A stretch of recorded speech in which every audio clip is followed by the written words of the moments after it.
esse negócio de tecnologia. Fui tentar jogar Nintendo com minha irmã, não conseguia nem entrar no jogo. Pode começar, Beleza. Arthur. Então, vamos dar início ao nosso encontro de hoje. É uma alegria, mais uma vez, estarmos aqui participando desse evento promovido pelo IET.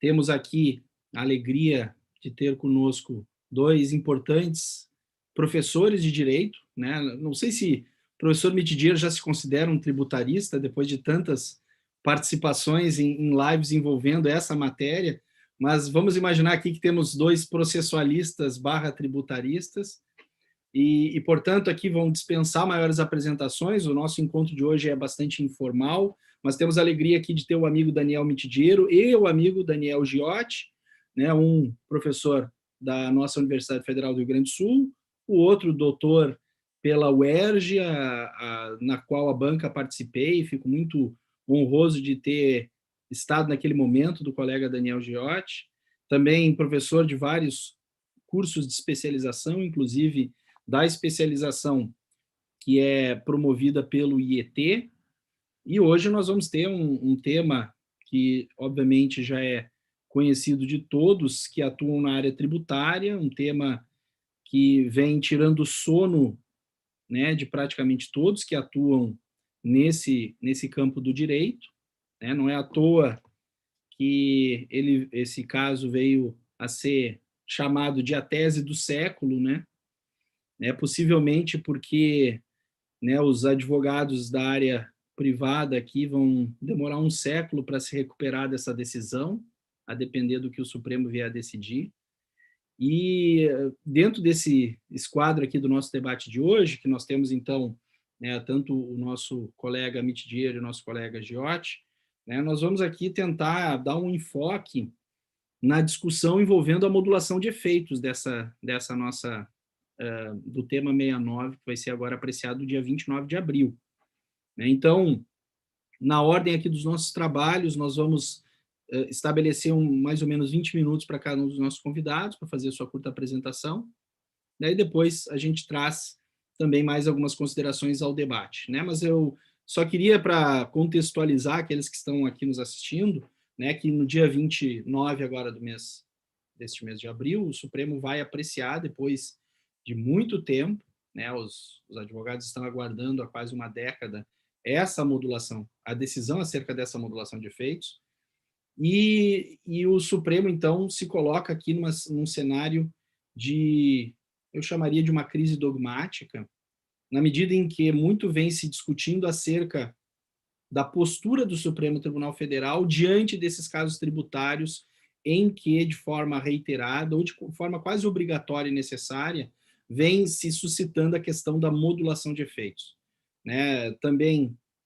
nós estamos participando nos últimos meses de alguns eventos em que isso é matéria de discussão, e com muita frequência vem se debatendo se é correta ou não a postura do Supremo, assim qualificada como consequencialista, né? Se o Supremo age seguindo uma espécie de consequencialismo ao ponderar se ele deve ou não devolver o valor recolhido indevidamente pelos contribuintes, tendo como certo o fato do Supremo já ter reconhecido a inconstitucionalidade da respectiva lei tributária.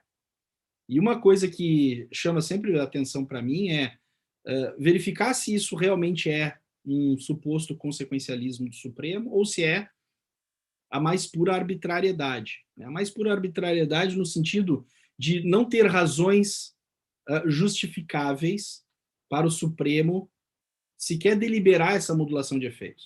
Na medida em que a gente muitas vezes leva essa questão da modulação de efeitos no direito tributário a pessoas que não são do direito, a gente acaba conversando com pessoas que não estudaram direito, nem direito tributário, para ver o que essas pessoas pensariam se a gente dissesse que o nosso Supremo Tribunal Federal está deliberando se, tendo reconhecido que uma coisa é indevida, se deve ele autorizar que esta pessoa que teve contra si o reconhecimento de que tem na sua posse algo que não lhe pertence, se ela tem que devolver ou não. Então, na verdade, se a gente for pensar, o que o Supremo está aqui analisando é se o detentor daquele que tem algo que não lhe pertence deve ou não incorrer no dever de devolução. E para quem gosta aqui de filosofia do direito, eu sei que Mitidiero e Giotti são muito ávidos leitores de filosofia do direito, né? O dilema da devolução daquilo que não lhe pertence, ou o dilema do depósito, é algo que a gente encontra, inclusive, lá no Tomás de Aquino, né? Um dos exemplos de um preceito da lei natural é exatamente o exemplo de devolver aquilo que foi recebido em depósito por parte de quem detém esse valor, devolver ao seu efetivo titular. E aí, portanto, cabe perguntar, isso poderia ser visto como um direito natural? Tem que devolver o que não lhe pertence? E a resposta que, né, o Tomás de Aquino vai dar é não sempre. Tem casos em que não vai precisar devolver, não.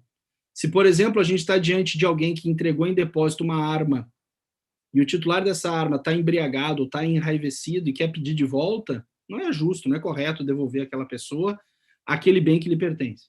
Mas vejo que mesmo nesse exemplo, que é um exemplo paradigmático da filosofia, da devolução daquilo que não lhe pertence, essa devolução que é retida, ela é só provisória, né? Porque em algum momento a pessoa pode retomar a consciência, vai passar a bebedeira que ela tinha e vai ser a ela devolvida. O que a gente não percebe ou não encontra na literatura é essa chancela de nunca devolver aquele que é o titular, de modo a permitir que aquele que se apropriou indevidamente daquilo que não lhe pertence, fique com aquilo que não lhe pertence. Então, por isso, nesses eventos aqui que a gente mencionou, eu venho tentando demonstrar que a gente não está diante de consequencialismo, não. O que muitas vezes pode ser, inclusive, uma forma de legitimação dessas decisões do Supremo. Nós estamos aqui, sim, diante de caso de verdadeira arbitrariedade do Supremo, né, de não devolver aquilo que, para qualquer leigo, né, nós sabemos que essa pessoa concordará que deve ser devolvido a quem lhe pertence o bem que foi retido por outra pessoa.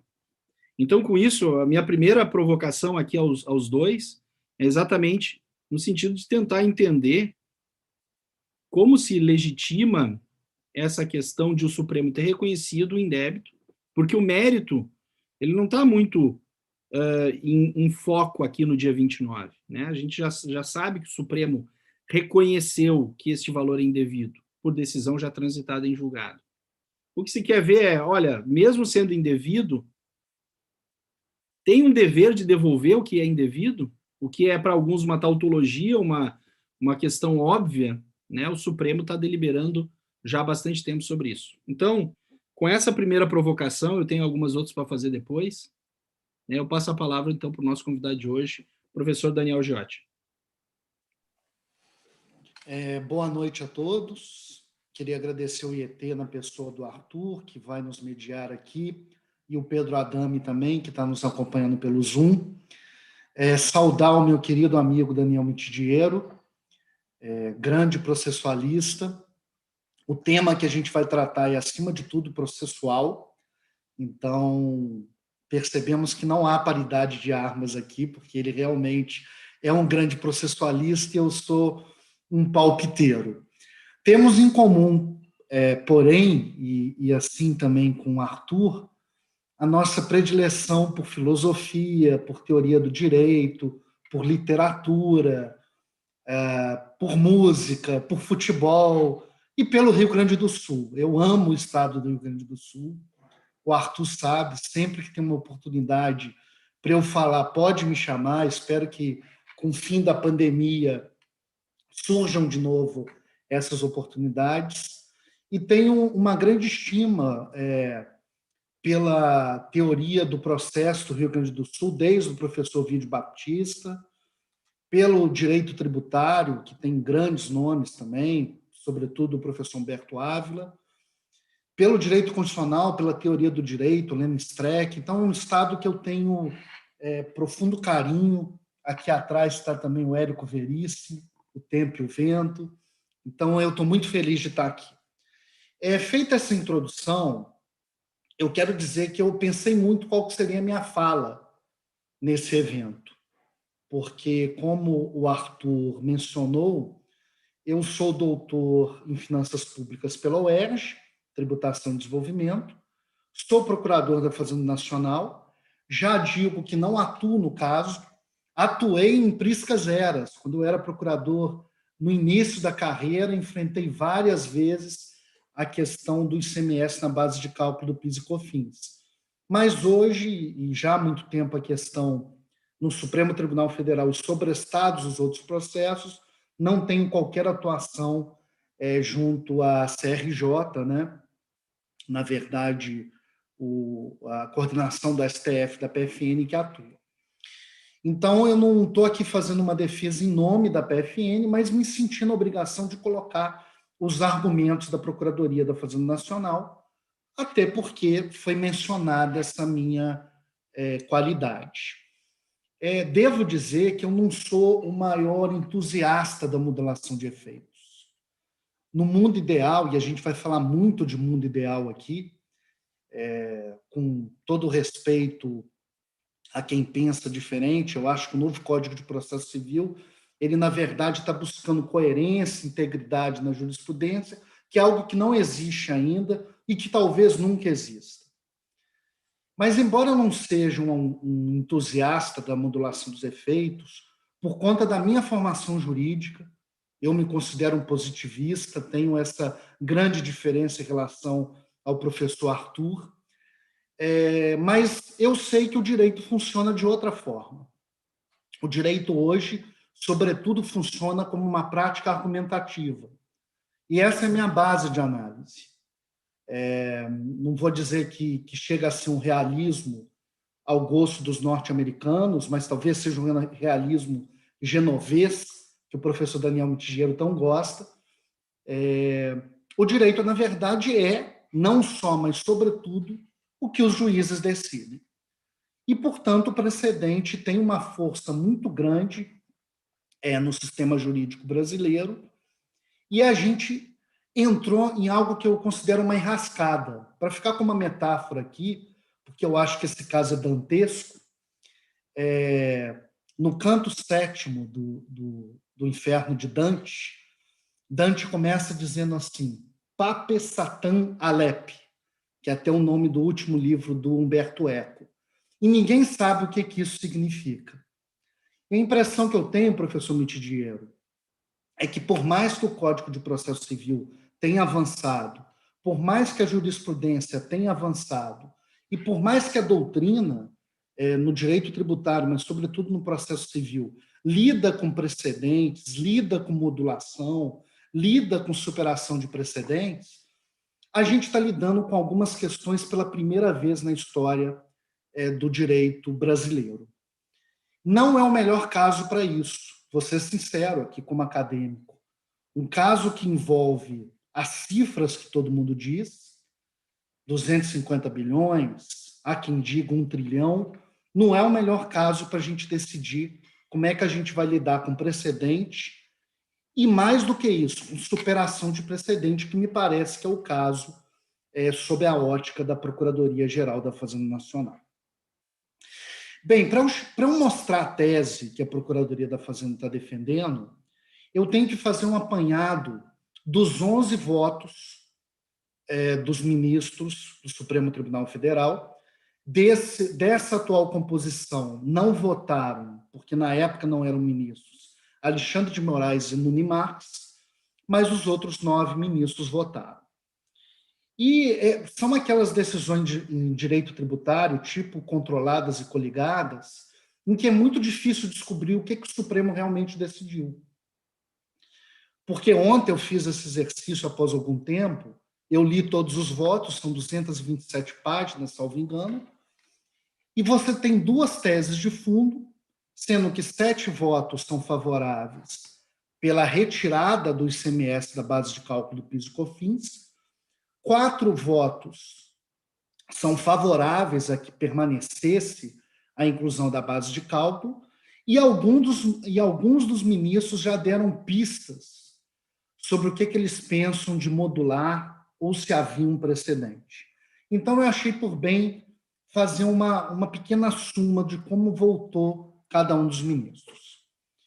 A ministra relatora foi a ministra Carmen Lúcia, e ela foi quem abriu o voto majoritário, dizendo que não incide o ICMS, ou não integra, desculpa, o ICMS à base de cálculo do PIS e COFINS, sob duas teses.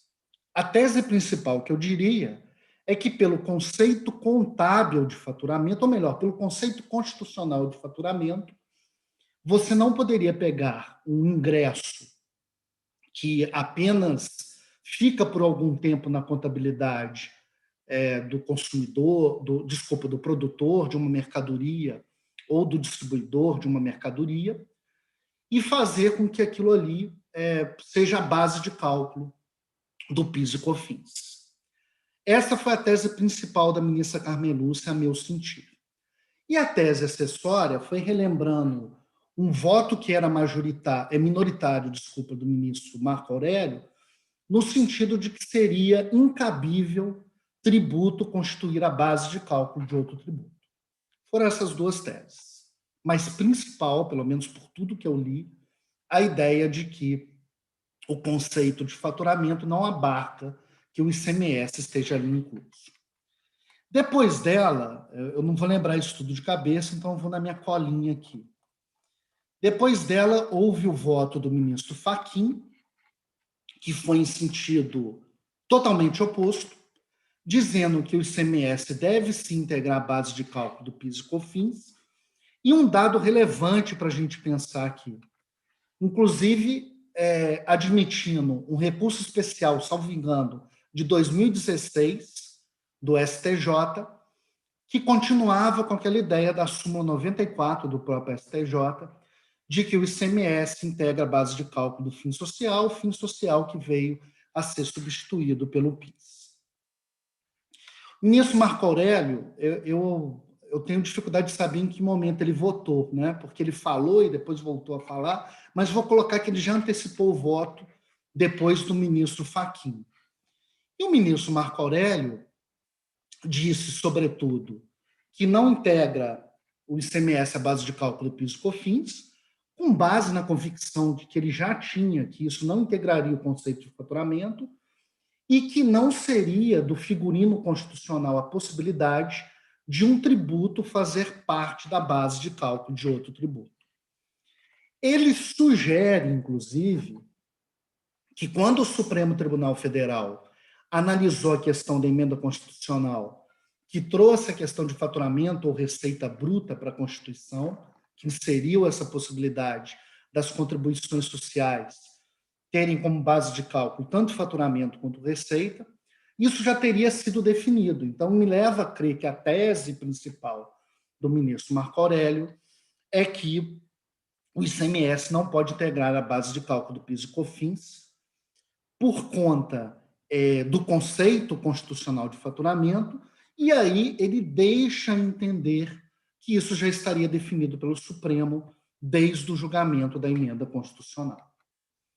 Depois, o ministro Barroso votou no mesmo sentido do ministro Fachin, também trazendo uma série de precedentes, e aí também do Supremo Tribunal Federal, reafirmando que o ICMS integra a base de cálculo do PIS e COFINS, e é interessante terem na cabeça que o ministro Luiz Roberto Barroso faz algo muito peculiar. Ele diz o seguinte: olha, é do senso comum que tributo não pode constituir a base de cálculo de outro tributo. Mas quando a gente vai ver a sistemática da maioria dos tributos brasileiros, eles têm em sua própria base de cálculo outros tributos, ou o próprio tributo. Então, esse senso comum, aí vamos lembrar do Vará, aí também do Sul, não seria um senso comum tão alargável assim, nessa opinião do ministro Barroso. Depois, e é interessante, o ministro Barroso faz menção à súmula 94 do STJ, faz menção à súmula do antigo Tribunal Federal de Recursos e aos julgados que o Supremo teve sobre o tema. Ministra Rosa Weber seguiu a ministra Carmen Lúcia, sem maiores reflexões.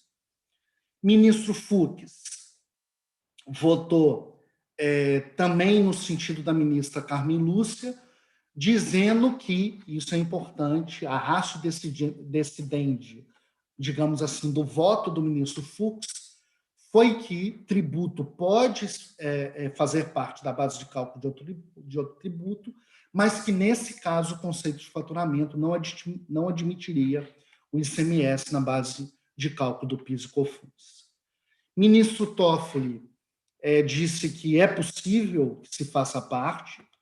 Não sei se o professor Daniel Mitidiero e o professor Arthur concordam, mas eu acho que o ministro Toffoli, depois que todo mundo votou, já mostrou uma preocupação com a modulação de efeitos, meio que dizendo que haveria um precedente anterior. Na primeira manifestação dele, ele não deixa isso claro, mas logo depois, quando já está caminhando para o encerramento, ele traz um novo voto, ou uma adição àquele voto dele, e isso parece que fica claro. Lewandowski segue a ministra Carmen Lúcia, forte na ideia do conceito constitucional de faturamento. Desculpa se isso está um pouco enfadonho, mas eu acho que isso é importante para o deslinde da questão.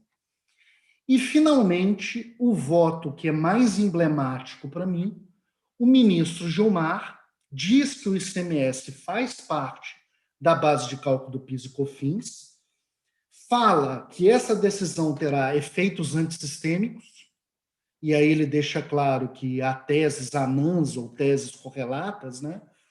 Contribuição social sobre o lucro líquido, questão de ISS na base de cálculo do PIS e COFINS, e ele chama isso de uma reforma tributária judicial. Isso que o Supremo estaria fazendo, de não observar uma prognose legislativa que, na visão dele, seria razoável, seria uma reforma tributária judicial. E aí, verdade seja dita, Arthur, ele está lidando, sobretudo, com consequencialismo. Quando ele fala em efeitos antissistêmicos, eu acho que o voto do ministro Barroso é mais no sentido da segurança jurídica, mas o voto do ministro Gilmar tem um quê de consequencialismo. O que eu acho que tem a ver com a trajetória dele, de quem trouxe proporcionalidade, razoabilidade para o Brasil e a própria modulação de efeitos lá do artigo 27. E o ministro Celso de Mello seguiu a ministra Carmen Lúcia, forte no conceito constitucional de tributo.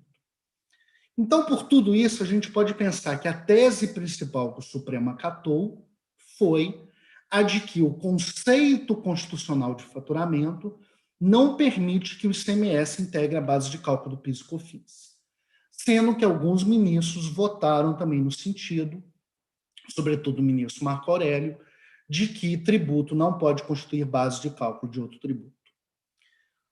A minha exposição vai focar mais nas manifestações do ministro Gilmar Mendes e do ministro Barroso, porque eu acho que aí o tema interessa para a gente nessa decisão de quinta-feira. Eu conheço o pensamento do professor Daniel Mitidiero com de alguma forma, né? É sempre difícil a gente falar presente ao próprio autor que a gente conhece o pensamento dele, mas eu acho que eu conheço o pensamento dele, que é algo com que, nas premissas, eu concordo, que é como o direito hoje se realiza e como o novo Código de Processo Civil deixou estabelecido, e na opinião do professor Mitidiero, que é a opinião também de outros processualistas, também do professor Humberto Ávila, nós temos que diferenciar o que seriam precedentes obrigatórios, precedentes persuasivos, e o que seria um precedente dentro da sistemática do ordenamento jurídico brasileiro. Só que uma coisa que eu acho que está clara é que a premissa do pensamento de quem assim segue essa linha teórica é de que o direito é uma prática argumentativa. O direito, ele sobretudo funciona a partir de razões que são estabelecidas pelas partes e institucionalmente a gente vai ter o judiciário decidindo qual a razão que realmente não foi a mais correta, mas pelo menos é aquela que ele decidiu. Então, a partir disso, a gente tem 4 discussões nesse caso. A primeira discussão é se o Supremo decidiu se o ICMS é o destacado da nota ou ICMS pago. A segunda discussão é se tinha um precedente antes, dizendo, um precedente do Supremo, se tinha um precedente do Supremo dizendo que o ICMS não poderia integrar a base de cálculo do PIS/COFINS. Se tiver esse precedente, quando ele foi formado. E a quarta questão, se ele foi formado anteriormente, eu posso modular os efeitos a partir da superação desse precedente? E aí vem a tese correlata. Qual seria o quórum para eu superar esse precedente? Arthur, quanto tempo eu tenho? Já passou, Daniel. Vamos passar a bola para o Mitidiero, depois tu volta a esses 4 temas, tá? Ele Desculpa fala um pouco, tá? depois tu volta aí. Depois tu volta com as tuas 4 teses. É isso aí? Eu acho que fala 20, depois a gente volta para o Giotti. Tá bem. Então, me sentindo em casa, porque literalmente estou em casa e entre amigos, quero saudar o meu querido Arthur, Pedro, meu xará Daniel, todo o pessoal que está nos assistindo aqui. Enfim, eu vou levar aqui os primeiros 20 minutos na perspectiva de um bate-papo entre nós, com 3 pontos principais. Né? Eu tenho iniciado as minhas exposições sobre esse tema, fazendo justamente uma distinção que o Daniel já chamou a atenção entre modulação, formação e superação dos precedentes. Eu costumo dizer que eu vou fazer isso tipo a la Wittgenstein, né?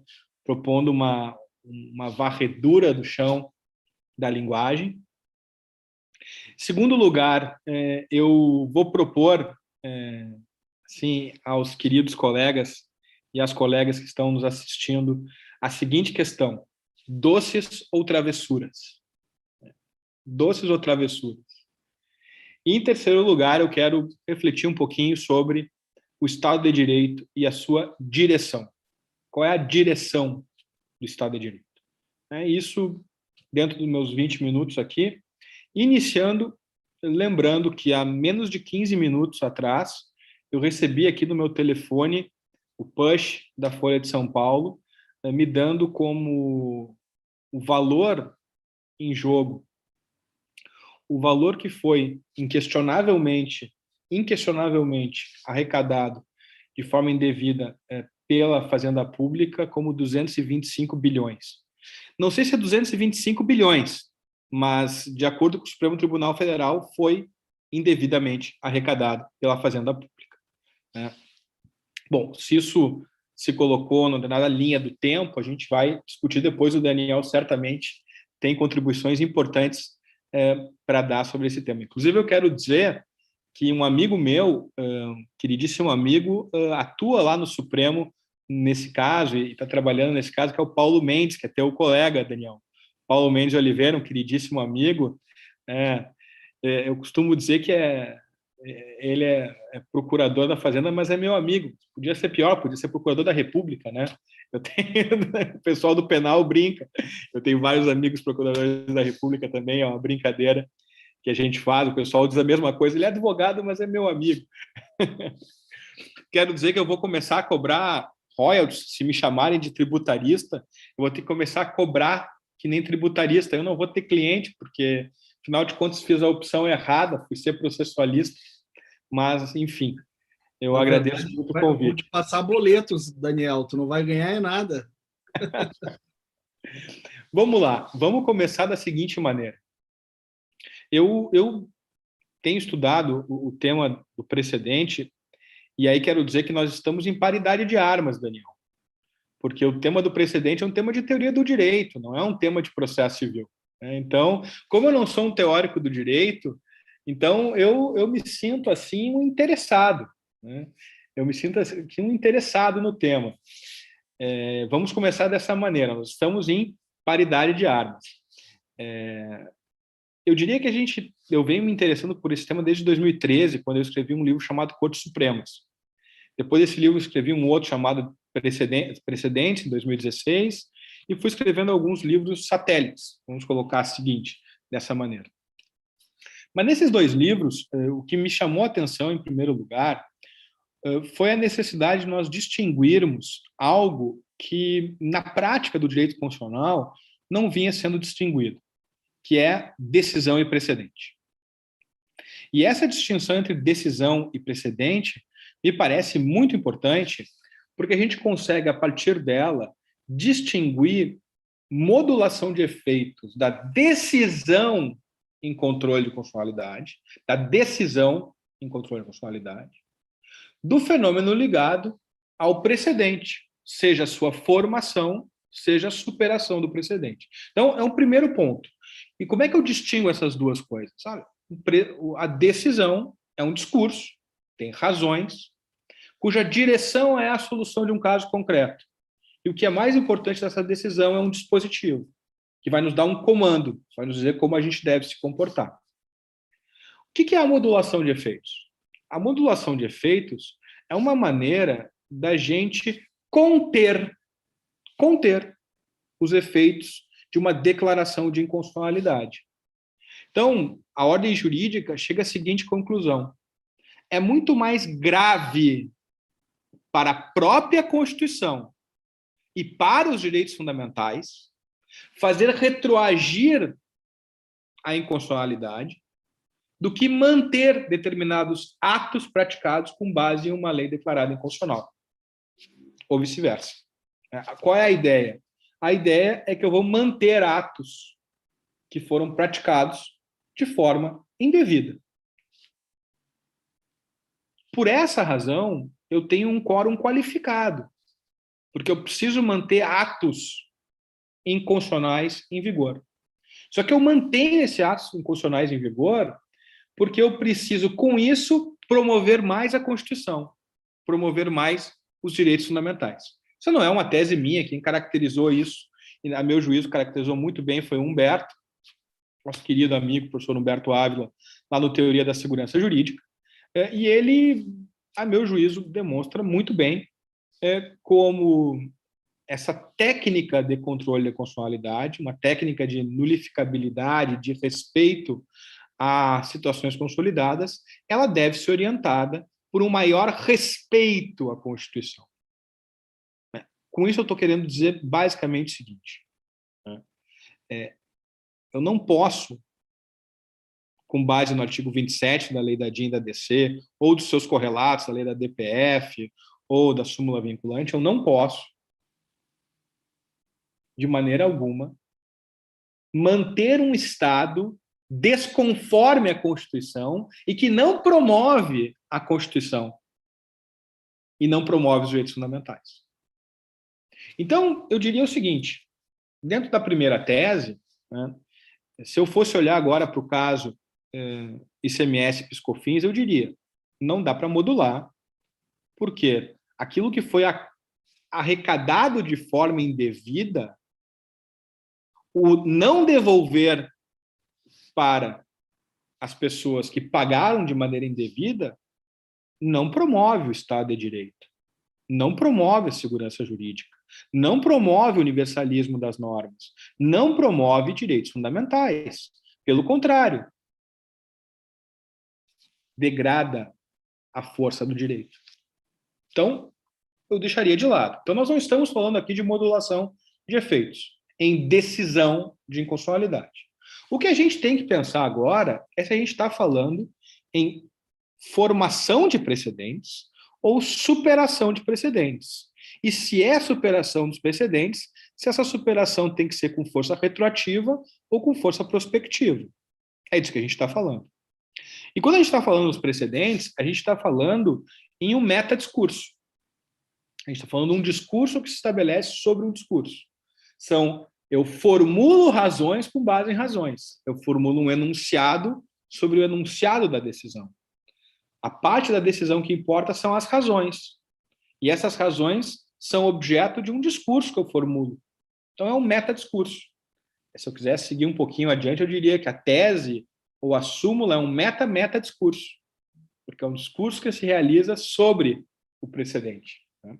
Mas eu não preciso falar sobre isso agora.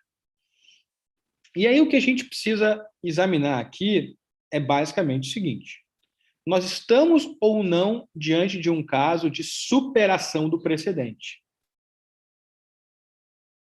Esse é o ponto, né? Bom, eu não sou tributarista, eu não tive essa sorte na vida, né? Mas eu tenho muitos amigos tributaristas, tenho muitas amigas tributaristas e tenho participado dessas lives, felizmente, fico muito feliz de participar desses encontros com os amigos, e tenho estudado um pouco a matéria. E ao que parece, Daniel, Arthur, Pedro, meu querido Paulo Mendes, que está aí escutando também, já me mandou um WhatsApp dizendo que está de olho aqui. E o que me parece é que o Supremo Tribunal Federal jamais tinha enfrentado esta matéria. O que nós tínhamos era uma orientação do Tribunal Federal de Recursos, que era vamos falar assim, o pai dos TRFs, né? O Tribunal Federal de Recursos era o pai dos TRFs, né? Não era o pai do STJ. O STJ, o pai do STJ é o Supremo Tribunal Federal. Também tem que ter essa percepção. E o Superior Tribunal de Justiça encampou, de fato, uma orientação do TFR, né, na súmula 94, quanto ao fim social, que era uma contribuição cuja base normativa era a Constituição de 67, com a emenda constitucional número 1 de 69. Então, eram temas, vamos colocar dessa maneira, que não participavam dos conceitos ligados à Constituição de 88. Os conceitos de faturamento e de renda constitucionalizados em 88. Então, esse é um ponto que me parece importante. Por que esse ponto me parece importante? Me parece importante porque se a gente chegar à conclusão que o que nós estamos falando aqui, o que o Supremo fez foi formar um precedente, não há autorização constitucional, para fixação de eficácia ex nunc. Toda formação de precedente, ela vale como direito vigente, porque ela é uma reconstrução do significado dos textos que foram vigentes desde sempre. Então, se nós chegarmos à conclusão que nós estamos aqui diante de uma formação do precedente, pelo Supremo Tribunal Federal ex novo, tolitor quaestio também, nós não vamos adiante. Não se aplica a ideia de superação para frente.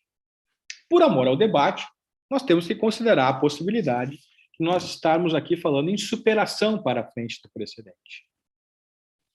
Bom, aqui é que entra o doces e travessuras, né? Ou como o Daniel lembrou antes, entra a necessidade, que a gente já havia conversado, de lembrar daquela música do Engenheiros, aqui de 86, né? Segurança, longe demais das capitais, né?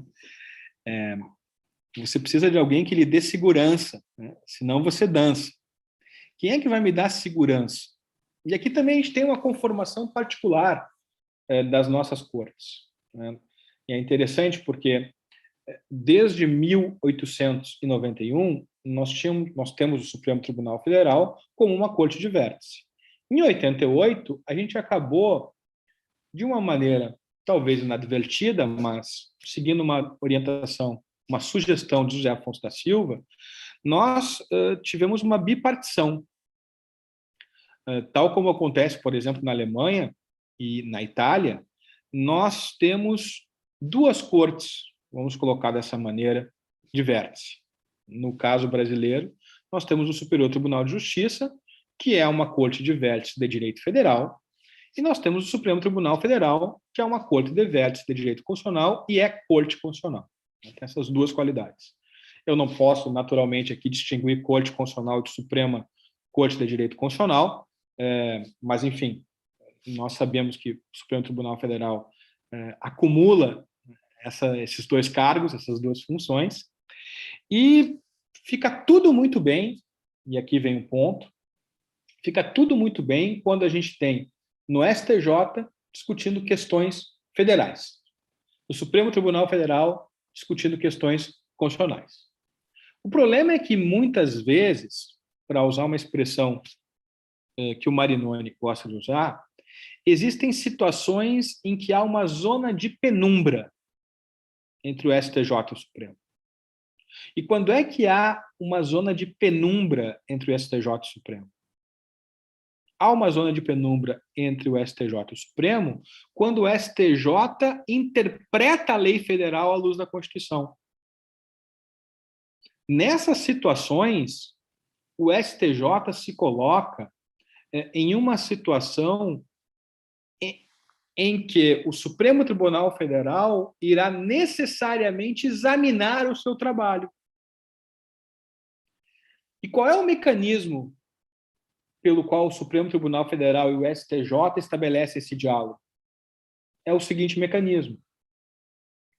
O Supremo Tribunal Federal dá um espaço para o STJ conformar a lei federal à luz da Constituição, dizendo que não se trata de matéria que ele deva conhecer naquele momento. A técnica intuitiva usada pelo Supremo é de dizer que a matéria é federal. O STJ conhece a matéria federal e a examina à luz da Constituição. E a partir desse exato momento em que há formado um precedente na STJ sobre a lei federal à luz da Constituição, o Supremo Tribunal Federal abre a sua porteira, abre o seu exame e passa, então, a examinar a outorga de significado que o STJ fez à lei à luz da Constituição. E, nesse sentido, para levar adiante no raciocínio, eu não posso caracterizar decisões do STJ quando o STJ examina a lei federal à luz da Constituição como base de confiança capaz de justificar a superação para frente do precedente. Porque esse é o ponto central. Nessas situações, o STJ não funciona como base de confiança.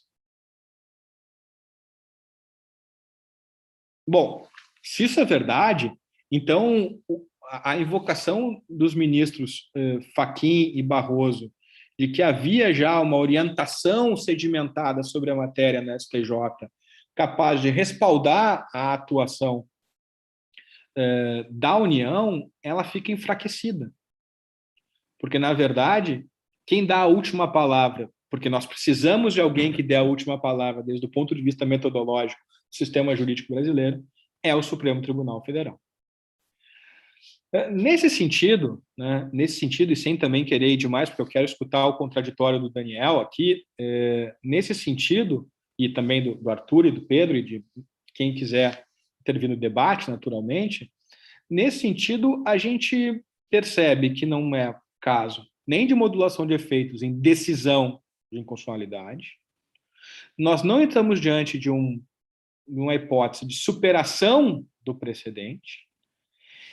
E se fosse uma hipótese de superação do precedente, nós estaríamos muito longe da possibilidade de alegar a existência de confiança legítima, porque não havia base de confiança. E aí eu lembro que o Supremo Tribunal Federal, no clássico caso envolvendo um terço de férias, decidiu que o STJ, nessa situação específica, quando examina a lei federal à luz da Constituição, não é, por assim dizer, base suscetível de confiança. Para não deixar passar o comentário do meu xará, eu diria que nenhum sistema é pronto e acabado. Da tradição da civil law, da tradição do common law, que os sistemas jurídicos sejam, na verdade, peças encaixáveis, que vão se acomodando com o tempo, e com a interpretação. Todo sistema jurídico tende, na verdade, toda a ordem jurídica tende ao sistema. Ela é apenas metaforicamente sistemática, mas ela vai realmente adquirir maior equilíbrio, enquanto essas peças vão sendo encaixadas nos julgamentos do caso. E para terminar a minha breve intervenção aqui, eu diria o seguinte: o Estado de Direito ele tem uma direção precisa. O Estado de Direito tem como direção a pessoa humana.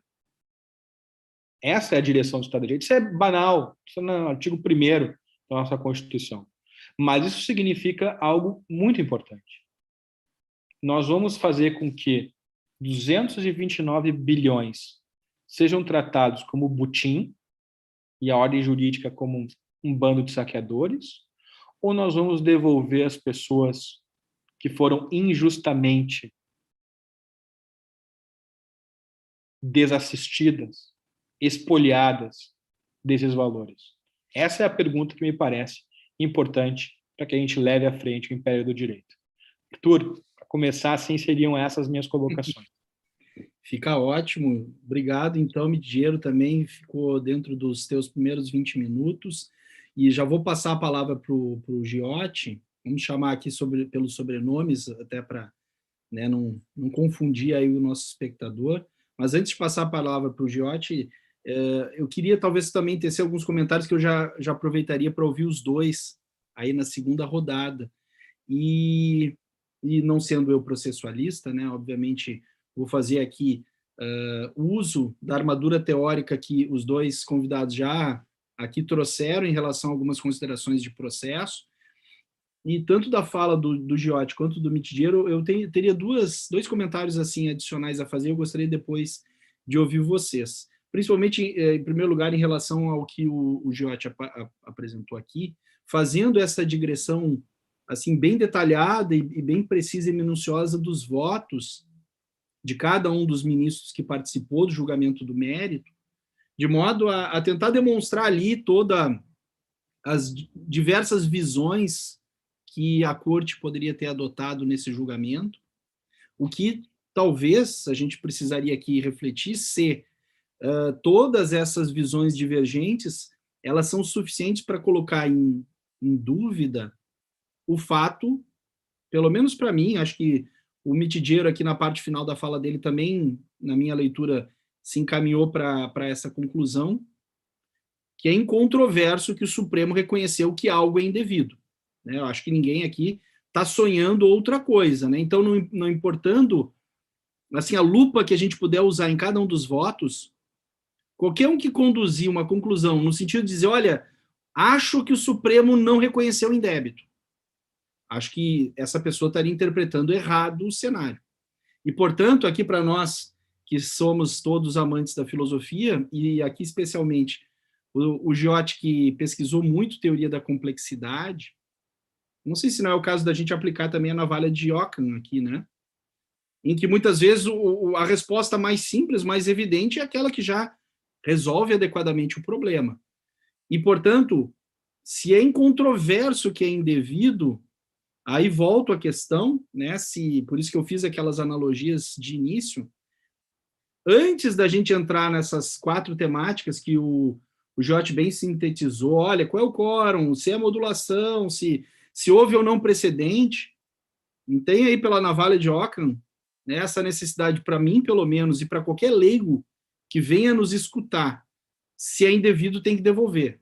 Né? Se é reconhecidamente um valor que não pertence ao Estado, em tese, teria que devolver. Ressalvadas hipóteses extremamente excepcionais de efetivamente um cenário trágico, o qual precisaria ser cabalmente demonstrado. Por isso, Giotti, eu realmente não vejo consequencialismo nessas tendências do Supremo, porque para ver consequencialismo num sentido minimamente correto e plausível, não se poderia, e aqui eu vou ser bem sintético, não se poderia olhar só para uma consequência, qual seja a consequência do abalo orçamentário ou da insegurança do erário.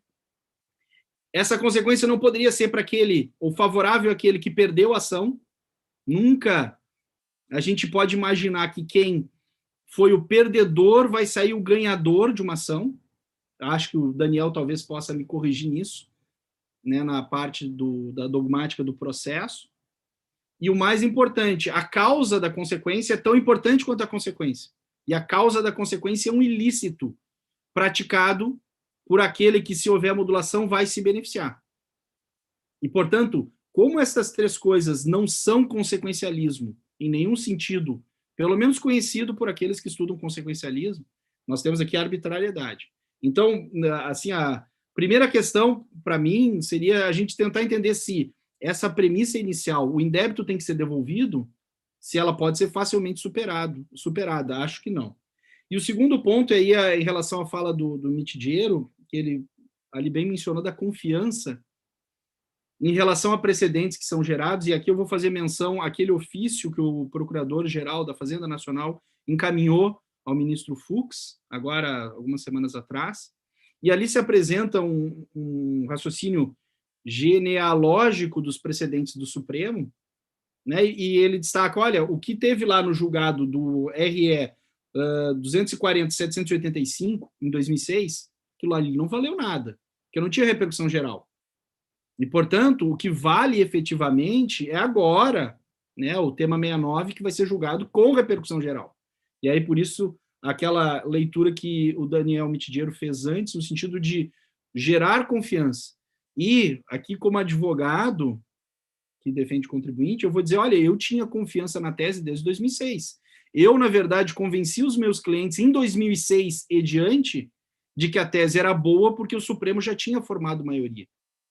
E, portanto, né, se é para proteger a confiança, a gente tem que proteger a confiança daqueles que despenderam recurso, despenderam esforço, com o sinal do Supremo, mesmo numa decisão sem repercussão geral, em que o Supremo tinha formado maioria. E aí, a pergunta que eu faria ao Mitidiero, como nós estamos falando de modulação, modulação tem ali dos seus requisitos a segurança jurídica. A segurança jurídica ela tem como o elemento principal, aqui no caso, a cognição daquele que é o entendimento do tribunal, ou a vinculação. É saber se tinha uma repercussão geral que obrigasse a todos, ou é saber se tinha informação dentro das nossas instituições que me davam um sinal verde. Contrata esse advogado, porque o Supremo já se manifestou, a tese é boa e tu não vai perder. Portanto, a modulação, sendo ela calcada na ideia de segurança jurídica, é cognição ou é vinculação? Porque na minha leitura, e eu não sou aqui, né, eu tenho contato com a realidade, eu sei que desde 2006, nós, de forma honesta, de forma transparente, informamos aqueles clientes, aqueles empresários, de que havia, sim, um direito a ser recuperado. Então, o que tipo de insegurança jurídica poderia estar sendo invocada pela Fazenda Nacional agora, se essa mensagem já foi dada desde 2006? Daí, mais uma vez, é cognição, ou poderia ser cognição seletiva, em que a União Federal olharia só para aquilo que efetivamente a interessa, fazendo, assim, olhos fechados ou míope, né, diante de decisões que, obviamente, a gente sabe eram de conhecimento de todos. Então, o meu segundo ponto aqui é efetivamente saber se caberia aqui invocar uma cognição seletiva dos precedentes para fins de invocação de uma suposta insegurança jurídica que autorizaria essa modulação de efeitos. Então, Giotti, passo a ti agora a palavra para complementar o teu raciocínio. Arthur, eu vou falar em 10 minutos aqui e vou enfrentar pelo menos a sua primeira questão e a questão da base fática que o Mitidiero colocou, que não poderia ser com base no precedente do STJ. Primeiro ponto eu devo dizer é que a gente não pode colocar esse caso como um caso simples, honestamente. Esse é um caso que está em julgamento no Supremo há 25 anos, entre idas e vindas, teve uma ADC que não foi julgada, teve uma repercussão geral em 2011 que disse que a matéria não seria constitucional, a súmula 94 do STJ só foi cancelada em 2019. Então, tudo que nós temos o que nós não temos nesse caso é simplicidade. É um caso de extrema complexidade e o próprio tempo de decisão, várias cortes diferentes, com posições diferentes, mostram isso.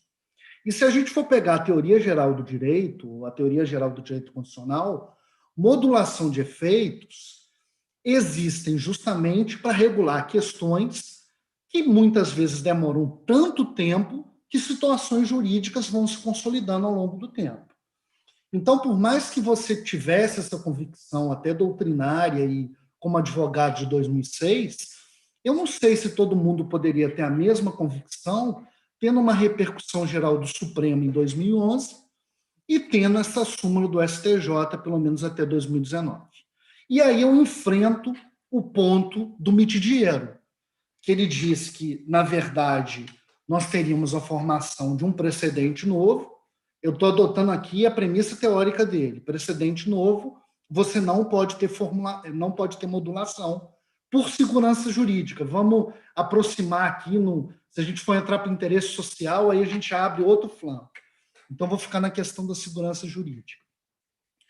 E aí, diferentemente do Mitidiero, e devo dizer que há doutrinadores como Ravi Peixoto, que é um processualista que ele conhece, que entendem que pode haver modulação de efeitos na superação de precedentes em face da Fazenda Pública, que seria titular do direito à segurança jurídica que não é tão densificada assim. A expressão melhor que a gente tem teórica da densificação dela talvez venha do professor Humberto Ávila, naquelas dimensões de calculabilidade, cognoscibilidade e calculabilidade, embora ele não diga no livro dele quando a gente tem uma situação jurídica consolidada, ele não lida com esse cipoal de informações que a gente tem no próprio Código de Processo Civil e na jurisprudência do Supremo e do STJ, mas o que eu quero dizer é que se a gente levar a sério a teoria do professor Humberto Ávila, a ideia de que segurança jurídica deve ser um valor, um princípio, uma regra, um postulado que atende tanto à Fazenda Pública quanto ao cidadão, a gente tem que levar em conta que existe segurança jurídica ou proteção dessa segurança jurídica quando a gente tem uma base fática, uma base de confiança, digamos assim, a gente tem que levar os fatos a sério.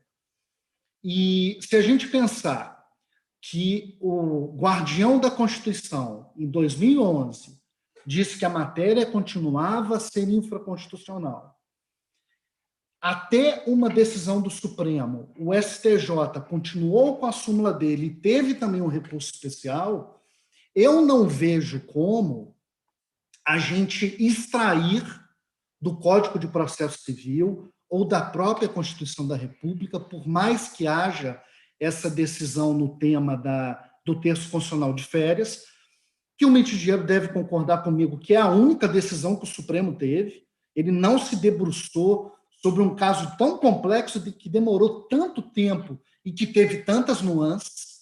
Então, eu não sei se são casos assim idênticos, podem ser casos próximos, mas idênticos não são. Então, a partir dessa minha premissa, eu, Fazenda Pública, tendo essa decisão do Supremo e do STJ, tenho sim uma base fática para calcular os meus atos. Por quê? O que eu teria que fazer? Eu teria que revogar a lei e aumentar o outro tributo, sendo que essa matéria estava ainda em discussão no Supremo Tribunal Federal? Então, antes de todos os ministros julgarem, sabendo que houve uma discussão, inclusive, se a DC teria prioridade ou não sobre o recurso especial, que foi o que começou a ser discutido pela ministra Carmen Lúcia, teve manifestação do ministro Marco Aurélio sobre isso. Eu, Fazenda, deveria, com base num julgamento que começou em 2008, salvo engano, 2009, não lembro mais, eu teria que revogar aquela lei, tendo esse entendimento do Supremo, tendo o entendimento da STJ e aumentar um outro tributo para fazer frente às minhas despesas, não me parece que seja a opção mais correta. Porque se a gente colocou que a premissa é que o direito é uma prática argumentativa, o tribunal disse que a matéria era infraconstitucional, eu tenho que confiar na decisão do Supremo Tribunal Federal. Por amor ao debate, eu sempre devo dizer, para mim, o modelo do Código de Processo Civil é um modelo contrafático. A gente espera que haja integridade, a gente espera que haja coerência, a gente espera que haja estabilidade do direito, mas se a gente entrar no Brasil real, o que menos existe é essa estabilidade. E isso aqui que eu estou fazendo, Arthur e Mitidiero, sinceramente, não é uma defesa da catianga, que não ocorra isso. Eu só quero dizer que a gente está passando por uma mudança. E aí o Supremo tem que criar critérios, e o STJ também, talvez até fosse o STJ, né, porque isso está no Código de Processo Civil, quando formaria um precedente, quando que a gente teria a situação jurídica consolidada por um precedente, mas a gente não tem isso, salvo essa posição isolada que o Mitidiero colocou, na jurisprudência do Supremo, e o Código de Processo Civil não tratou do tema consolidando quando nós temos um precedente formado. Então, isso afastaria a primeira questão do Arthur sobre a navalha de Ockham. Eu acho que aqui é um caso realmente extremamente complexo. E aí, essa narrativa toda que eu coloquei dos votos é para reiterar, mais uma vez, eu concordo com o Arthur, alguma coisa tem que ser devolvida. O problema é que o Supremo Tribunal Federal não diz que coisa é essa que tem que ser devolvida. Mais uma vez, sendo coerente e sendo o mais leal possível na argumentação. No voto da ministra Carmen Lúcia, parece que seria o ICMS pago. Desculpa, que seria o ICMS destacado. Parece, pelo voto dela, que seria o ICMS destacado. Só que o Supremo, e por isso que eu trouxe essa narrativa, Arthur, os ministros do Supremo começaram a discutir questões que ela nem tinha colocado tanta ênfase, como se tributo poderia constituir a base de cálculo ou não de outro tributo. Ministro Fachin e ministro Barroso começaram a se preocupar com a superação de precedente ou não. Então, sendo o mais leal possível, isso não foi decidido. E aí os embargos colocados pela Fazenda Nacional querem discutir o que o Supremo decidiu, se é o ICMS destacado e o ICMS pago, e se realmente a gente tinha um precedente. Pela posição da Procuradoria-Geral da Fazenda Nacional, existiria esse precedente. E você fez menção à manifestação do Procurador-Geral. Há um dado que a Procuradoria traz, vamos lá, a gente está lidando com base fática e confiança. A gente tem que buscar algum dado da realidade, né, empírica para a gente ver essa confiança. A maioria das ações foram propostas em 2017, 74%. Então, por mais que talvez o Arthur, como advogado, tenha antevisto essa tese e outros advogados, os contribuintes, na sua massa, viram que essa tese estava robusta e tiveram uma base fática, talvez a partir de 2017.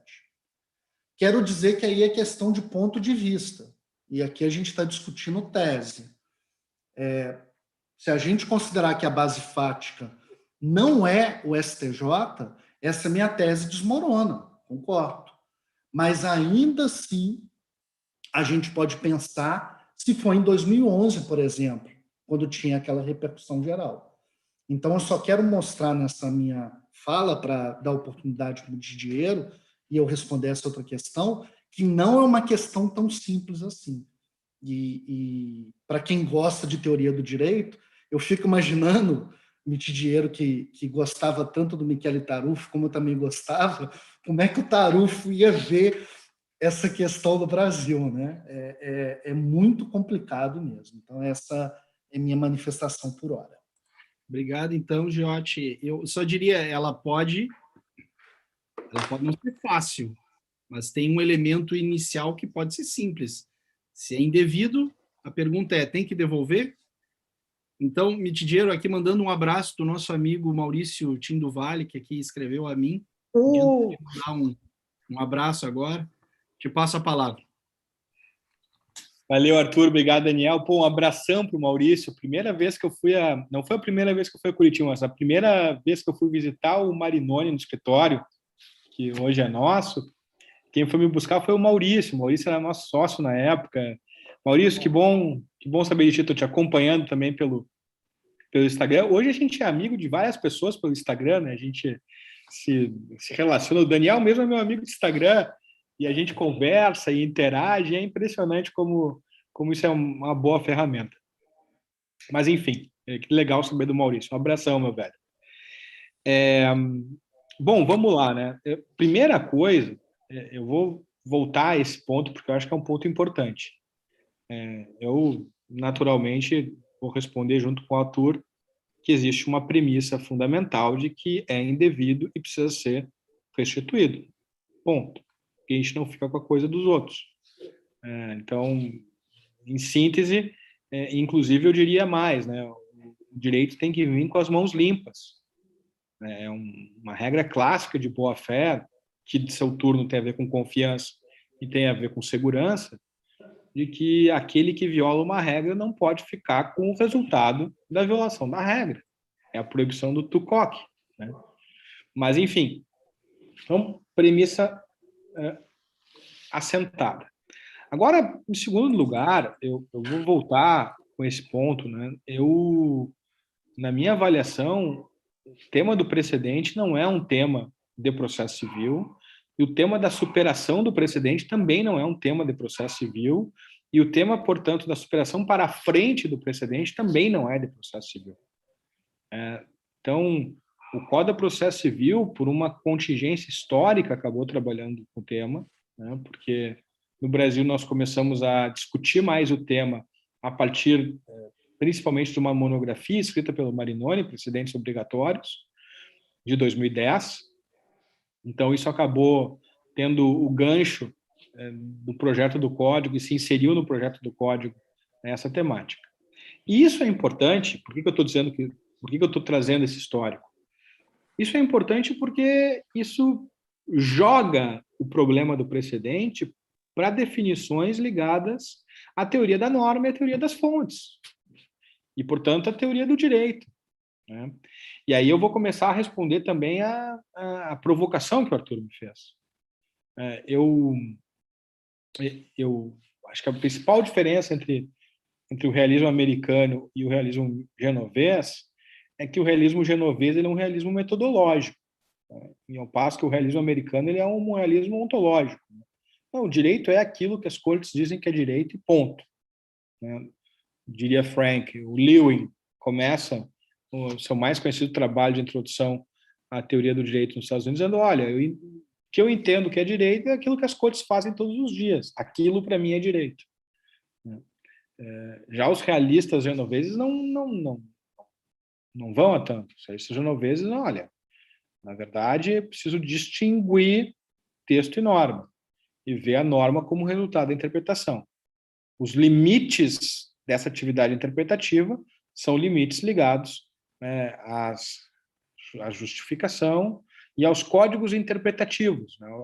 Nós podemos chamar de postulados, na linha do Humberto, aos códigos interpretativos que eu utilizo e que vão me dizer quando é que eu devo preferir um significado no lugar de outro em função de quais razões que eu invido.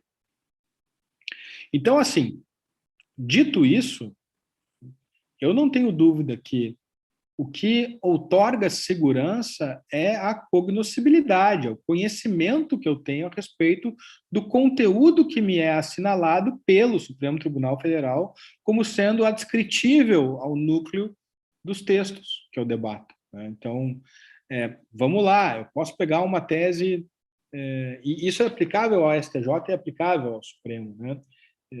Enfim, o Supremo Tribunal Federal, eu costumo usar esse exemplo nas minhas aulas de graduação. O Supremo Tribunal Federal diz o seguinte, olha, o quarto de hotel ocupado equivale a casa. Isso não está decidido com repercussão geral, isso não está numa súmula, não tem, mas isso vale como direito vigente. Casa significa quarto de hotel ocupado. Para ficar no campo do direito tributário, né? Livro eletrônico. Livro eletrônico é livro, independentemente de um julgamento externalizado pela forma X, Y ou Z. Então, eu acho importante assim a gente colocar o tema do precedente nos domínios das fontes, né, e tirar dos domínios do processo civil. Até porque o processo civil, às vezes, dá algumas pistas equivocadas sobre o que é um precedente e qual é a sua função, né? Então, para responder assim de maneira de bate-pronto, Arthur, eu diria, a confiança foi despertada, a segurança foi assinalada, quando o Supremo disse lá atrás, olha, é indevido. Quando sinalizou, isso faz muitos anos. Isso faz muitos anos. Era um julgamento firme. É claro que a gente sabe que as coisas... eu não posso descrever uma firmeza como essa aos julgantes das Cortes de Justiça, os TJs e TRFs, nós sabemos disso, mas, no entanto, a gente pode levar mais fé nesses andares mais altos das Cortes Supremas, quando elas caminham sobre as próprias competências. Então, assim, eu devolveria a bola com essas duas observações mais incisivas. Sim. Perfeito, Mitidiero, também, Giotti, obrigado pela segunda rodada.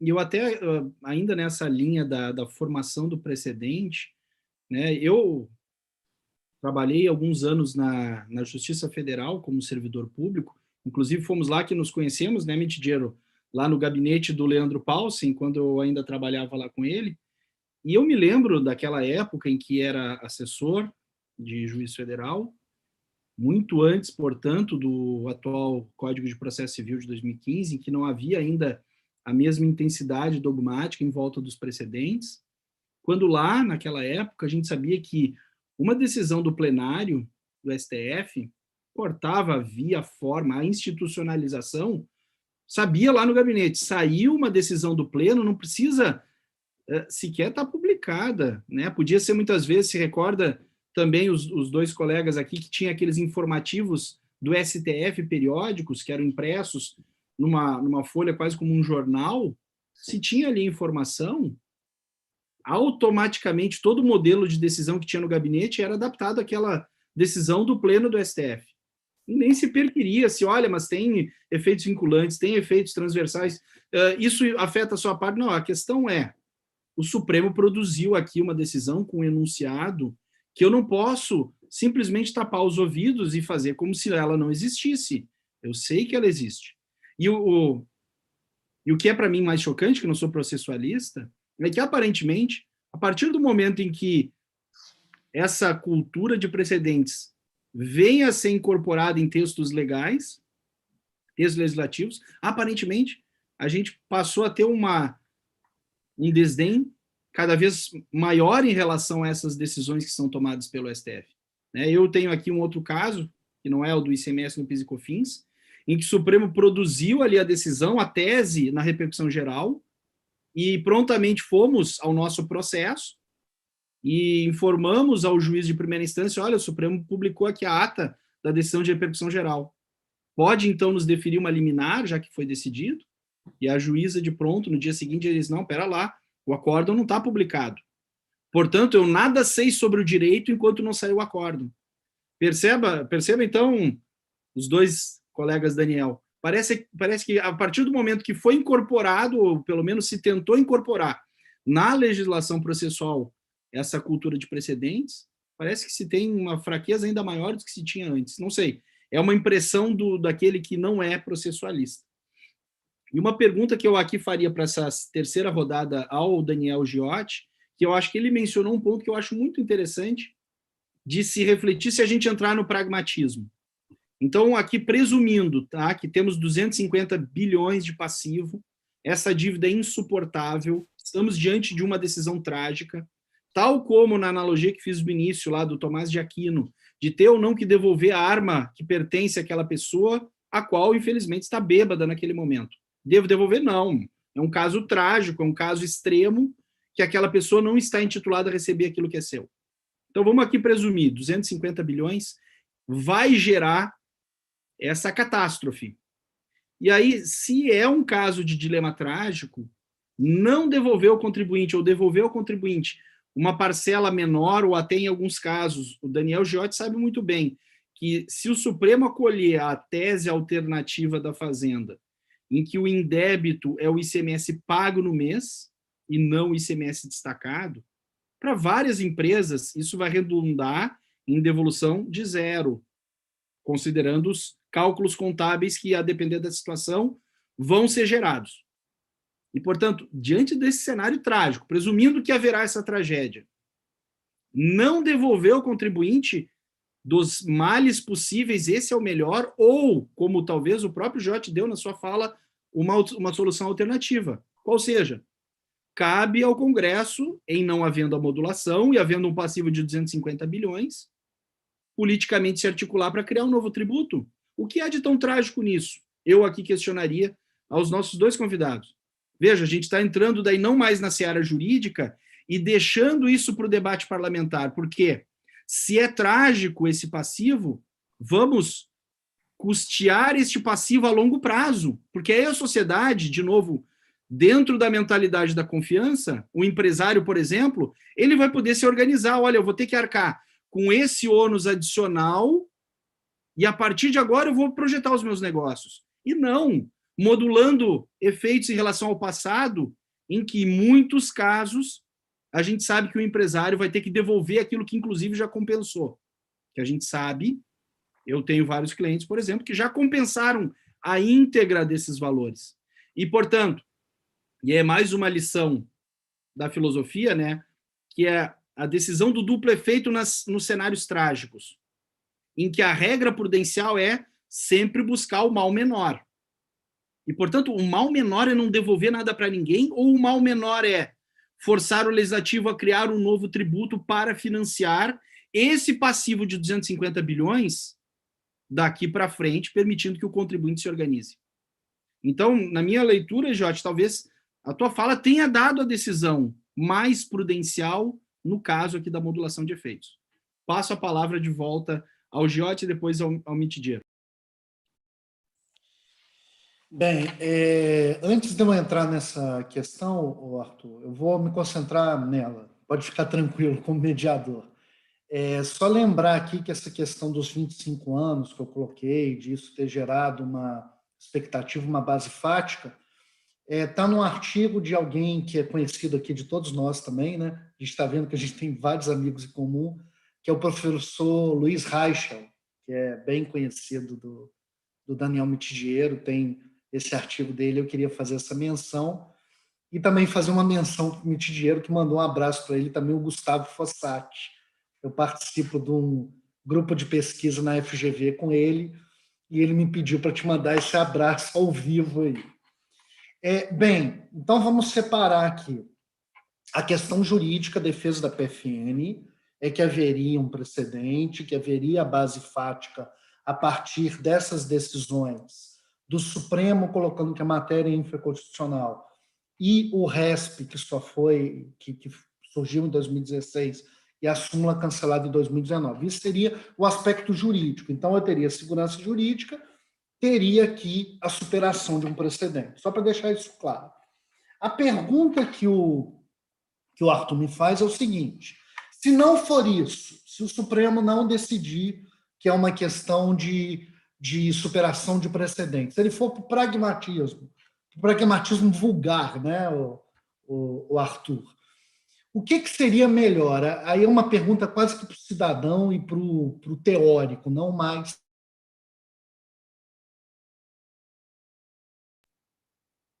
Acho que trancou.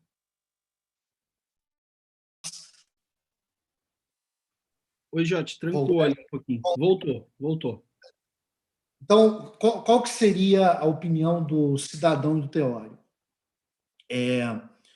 Eu acho que o Supremo Tribunal Federal tem uma tradição de cair nesse argumento do rombo orçamentário, da causa orçamentária. Esse é um argumento que ele precisa lidar com várias condicionantes. Mais uma vez, sendo leal, né, no debate, nem todo mundo que ganhar essa causa vai pedir repetição. Se ganhar, vai ter compensação. Então, é sempre muito difícil você verificar esse rombo. Embora a gente tenha que considerar que no contexto da pandemia, 250 bilhões é muito. É muito. Então, já que a gente está no terreno das escolhas trágicas, eu tenho que levar em conta esse dado da pandemia. Agora, no mundo ideal, o que a gente precisaria no Brasil realmente é fixado pelo Supremo Tribunal Federal, pelo STJ, o que é um precedente? Fixado o que é a base de confiança, realmente, eu estou falando aqui em teoria, a partir desse contexto, mudar-se as posturas das fazendas públicas, mas, sobretudo, do legislativo de cada ente e cobrar tributo de quem deve. E aí a gente teria uma série de possibilidades para suprir esse rombo pela atuação parlamentar. Mas, sendo bem sincero, Arthur, sendo sincero como cidadão, como teórico, é muito difícil a gente cogitar de que realmente, se viesse rombo de 250 bilhões ou de 1 trilhão, a gente vai conseguir recuperar isso com aumento de tributo. Por quê? Aí é uma visão minha, mais aí como teórico das finanças públicas, como cidadão. A gente não tem a tradição no Brasil de, entre aspas, tá? Socializar as perdas. A gente sempre olha a forma da gente melhorar a nossa situação individual, mas a gente não tem introjetado em nós essa questão da socialização das perdas. Então, isso é um grande problema. Se eu te respondi ou não, são as considerações que me parecem apropriadas.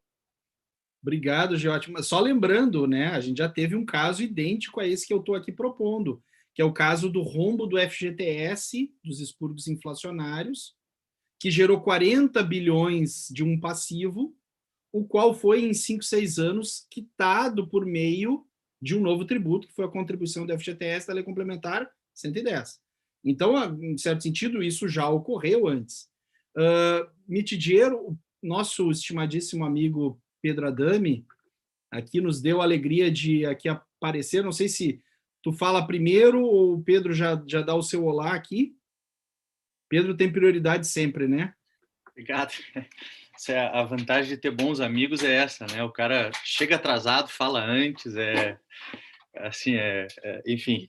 Senta na janelinha, ó, literalmente, está sentado na janelinha. Tem uma frase do Nietzsche que eu digo, né, que em algumas pessoas o dom de ter bons amigos é muito maior do que ser um bom amigo, né? E esse dom para mim é maravilhoso, porque talvez seja um dos meus maiores dons de ter bons amigos. Então, pedir desculpa ao Daniel Mitidiero e ao Daniel Giotti, 2 queridos amigos, pelo meu atraso. Eu estava, enfim, numa confusão familiar que a pandemia impõe a todos nós, e eu fiquei responsável pelas 2 meninas que moram aqui em casa, então fiquei um pouco impossibilitado de aparecer, tá? E aprendi muito, acompanhei, só não podia aparecer, mas acompanhei os debates, e eu certamente não vou me meter a falar de modulação com esses 2 que aqui estão, mas eu queria fazer 2 comentários muito breves, que não, obviamente, jamais chegarão à profundidade dessas excelentes palestras que a gente teve, mas 2 comentários muito breves. O primeiro deles é sobre a demora dos 25 anos que o Daniel Giotti muito bem tocou, e eu vou contar uma história, Giotti, que ocorre aqui em casa com as minhas filhas, tá? Que eu já contei essa história, enfim, em outras oportunidades. Aqui em casa a regra é que toda bagunça que elas fazem, elas são obrigadas a arrumar. Só que elas perceberam que quando a bagunça é muito grande, elas não conseguem arrumar sozinhas. E aí, então, o pai e a mãe ajudam a arrumar essa bagunça. Então, agora, quando a gente diz, olha, acabaram o tema, horário de brincar, a primeira coisa que elas fazem, Jorge, é jogar todos os brinquedos no chão. Porque aí elas sabem que elas não arrumarão sozinhas aquela bagunça. Tá? Por que eu conto essa história? Porque mencionar os 25 anos como um dos fundamentos da modulação é simplesmente deixar com que o Supremo jogue os brinquedos no chão e depois dizer, olha, passou tempo demais, eu vou ter que modular agora. né? A demora não se dá por outro motivo, a não ser pela demora de o próprio Supremo Tribunal Federal julgar esse processo. Usar o tempo que passou como um dos fundamentos da modulação me parece absolutamente indevido, né? A gente pode aceitar a modulação, não por esse motivo. Não num processo onde houve vista de 8 anos de um ministro, vista de 4 anos de um ministro, decisão de mérito e depois mais 3 anos para julgar a mera modulação. Então, me parece que, efetivamente, se a gente quiser aceitar a modulação, a gente precisa considerar outros fundamentos, que não o rombo orçamentário causado pela passagem do tempo. Tá? O outro ponto que eu gostaria de tocar, e é uma questão que envolve direito orçamentário aqui, muito, né, um tema que o Giotti domina muito, que é essa, digamos, confusão que existe entre interesse arrecadatório e interesse público. Veja, essas coisas não são sinônimos. O interesse arrecadatório do Estado não necessariamente é sinônimo de interesse público. Porque se assim o fosse, a gente admitiria que o Estado arrecadasse das formas, enfim, mais absurdas possíveis, simplesmente para concretizar esse direito público. Tá? E aqui parece que o Supremo vem tomando essas duas expressões como sinônimos. E isso efetivamente não deve ser aceito. Tá? Se vale aqui citar os alemães, né? Esse problema foi tratado na habilitação de um alemão muito famoso no Brasil, do Peter Heberle, no final da década de 60 na Alemanha, tá? No qual ele demonstra que o interesse do fisco não necessariamente é o interesse público e que fazer essa confusão efetivamente causa constrangimentos para os direitos de liberdade e propriedade do cidadão. Então, de novo, aqui o Supremo usar o interesse arrecadatório e simplesmente dizer, não, veja, nós precisamos de dinheiro porque a pandemia vai custar muito, nós precisamos concretizar direitos fundamentais, tem veja, há uma falha aqui, ou pelo menos falta um pedaço na argumentação, que é demonstrar que o interesse público em combater a pandemia ou em concretizar direitos fundamentais se dá necessariamente por meio da arrecadação, ou que há uma relação de causa e efeito entre a arrecadação e concretização de direitos fundamentais ou combate à pandemia. Então, seriam essas as minhas breves considerações, eu vou seguir ouvindo, espero que, enfim, agora com a câmera aberta, até que uma menininha cruze o caminho aqui. Tá bem? Então, obrigado novamente, Mitidiero e Giotti, e claro, ao Arthur, por ter organizado e chamado essas duas, enfim, autoridades no tema para contribuir com um debate tão necessário. Obrigado, Arthur. Maravilha. Fica aí, né, Pedro? Fica mais um pouco. Mitidiero, tua terceira rodada, tem mais alguma consideração a fazer agora? Claro. Eu estava procurando aqui, casualmente chegou 15 minutos antes do nosso debate, chegou meu livro mais recente, que é esse aqui, ó. Chegou agora, 15 minutos antes. Eu estava procurando um caso recentemente julgado pelo Barroso, mas eu posso falar, sem citar o nome do caso aqui, depois a gente pode conversar um pouquinho mais sobre ele. Que bom te ver, Pedro. Tinha te visto só antes na sala do cafezinho. A gente tinha que instituir mais tempo agora. Olha, o Congresso fala chega às 6, mas vamos marcar 5h30 para poder bater um papo, né?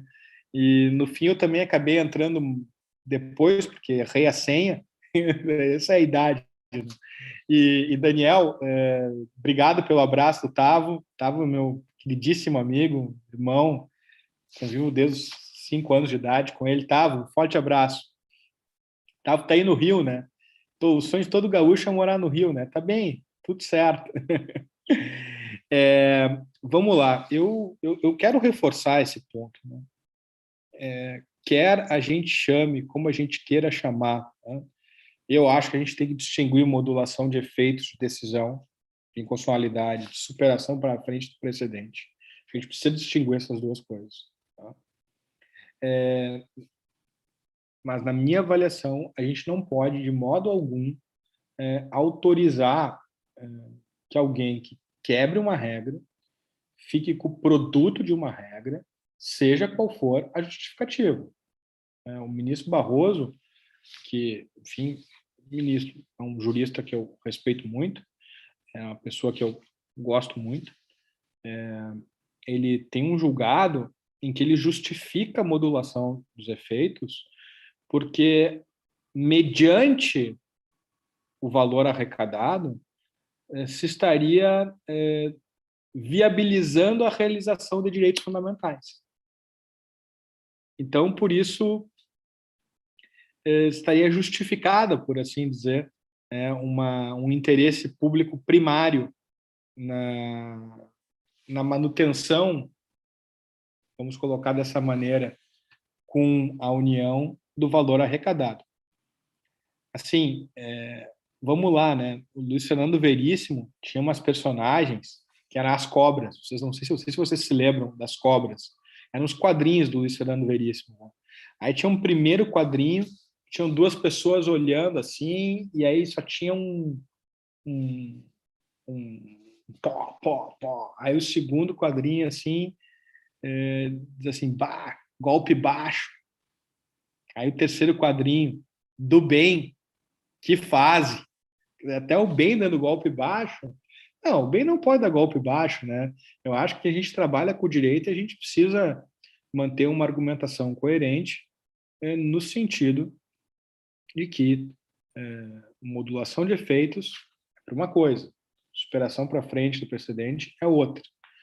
O Arthur gosta de cozinhar também, eu não sei, Daniel e Pedro, se vocês gostam, mas eu gosto de cozinhar. Então, tem coisa que até dá certo. Por exemplo, a gente vai fazer um risoto, né, que é tirar a acidez do risoto. O que o sujeito faz? Bota o vinho, deixa evaporar, fica bom.